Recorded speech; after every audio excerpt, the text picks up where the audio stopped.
Good morning, boys and girls. Hope you're having a great Thursday. Um, are you ready for day 4 of our writing? Here we go. So, hopefully, yesterday you had a good experience taking your story ideas from Tuesday and working out your somebody wanted but so eventually. I think I forgot a because in there. Um, Now we're going to take it an extra step.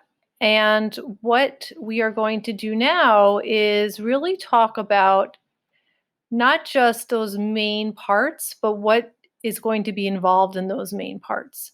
So today we're going to talk about using story arcs to bring our story ideas to life.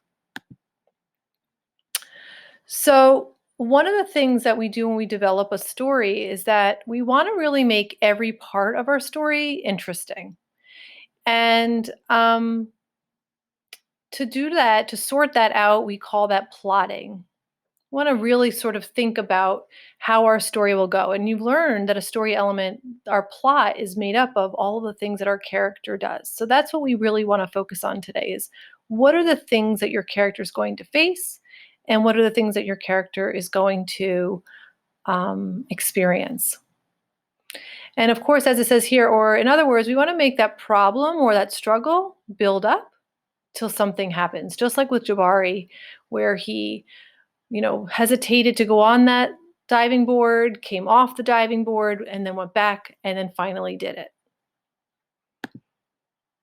So let's take a look at a story arc. So again, a story arc can help you to remember that a story is not just one event, but many events that lead to a moment of change or a moment of significance. Something happens for your character. So let's take a look at this for a minute. This would be called a story arc. And what are some things that you notice?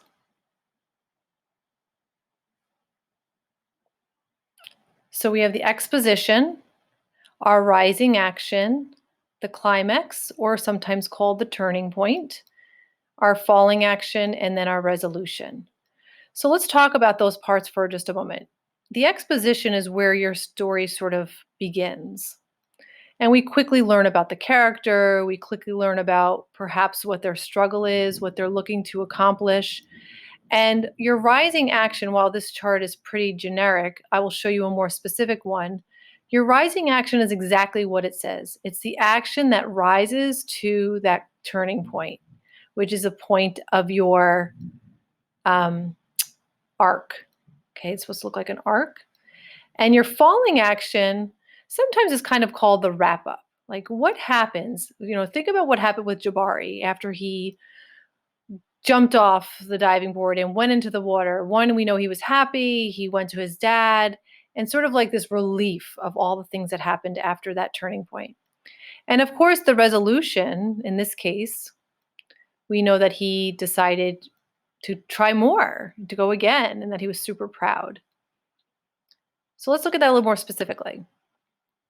Actually, before we do that, this is sometimes story arcs are called plot diagrams, and any kind of diagram is a way to sort of isolate and sort of identify parts of something. So here's a plot diagram or story arc. And so again, like I said, the beginning of the story where the characters and setting are introduced. The rising action is where the character faces a series of conflicts, right? So there could be things that fall back. He was going to the diving board. He came back off the diving board. He went back on the diving board. And then he finally, the most exciting part was when he actually did it. And the events leading to the end of the story, and then the end of the story. I will have this chart for you in your writer's notebook so that you can see that if you need that to help you. So let's recap what we talked about here. If we think about Jabari, what would we put in the introduction or exposition? So we have Jabari tells his dad that he wants to jump off the diving board, right? They have that conversation. So now I'm going to use the words rising. We talked about it being the rising action, but I'm going to number them.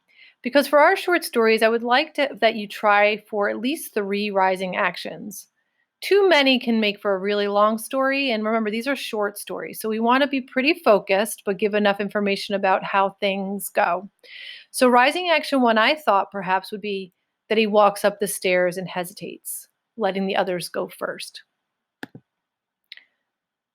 The rising action two, like I said, it doesn't always go right to the turning point. He tells his dad that he'll try another time, kind of giving an excuse, right?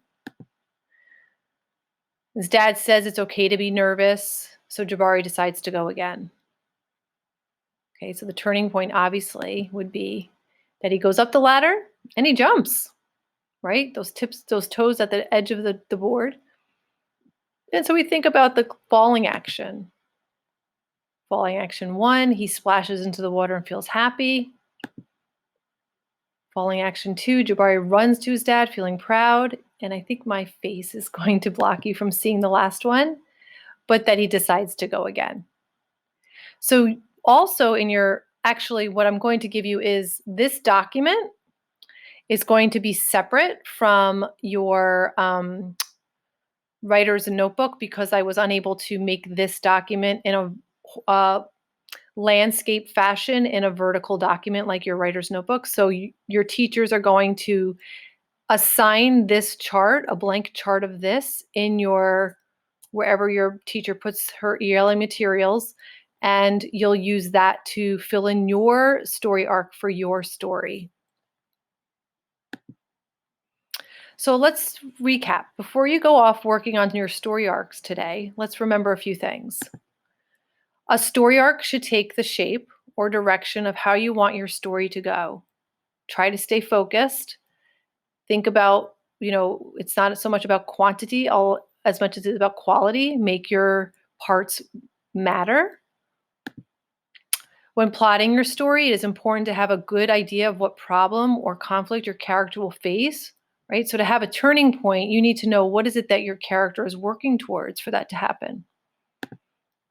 And lastly, when plotting your stories, you must know the problem will get worse before it could get worse before it gets better.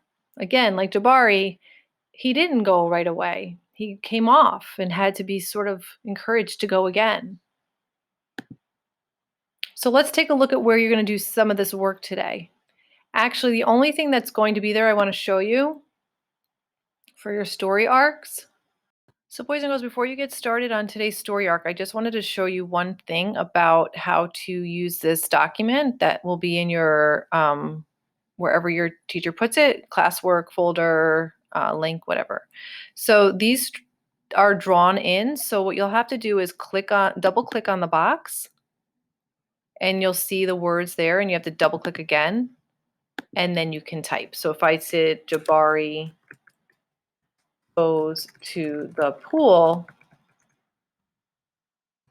that's a very basic one, obviously. Save and close, it's there. So again, double click on the box, double click again, and then you can type and save and close. And that's just a quick little review on how to use the story arc when you're filling it in today.